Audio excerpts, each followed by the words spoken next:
Proud ba siya sa'yo? Katulad ng proud ka sa kanya.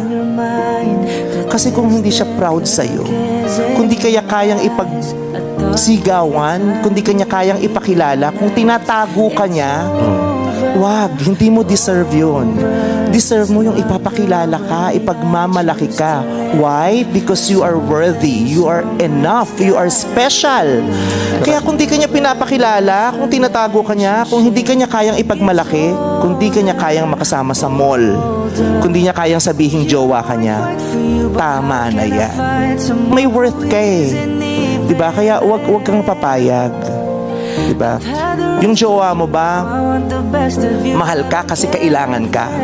O kailangan ka kasi mahal ka? Dapat yun ang maramdaman mo, kailangan niya ako kasi mahal niya ako. Ang sakit-sakit nung, kaya niya pinipilit mahalin ako kasi kailangan niya ako. Wag. Kaya yun ang mga dapat natin i-consider kung itutuloy pa natin yung relationship o hindi.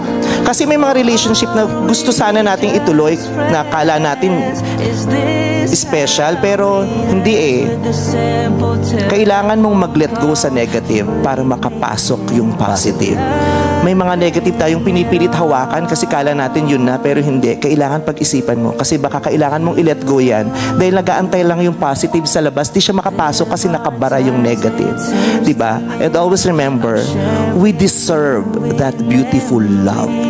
Hindi natin deserve yung painful. May pain sa love ha, kasama yun ha. Pero dapat mas lamang yung beautiful kaysa sa ugly. Tama.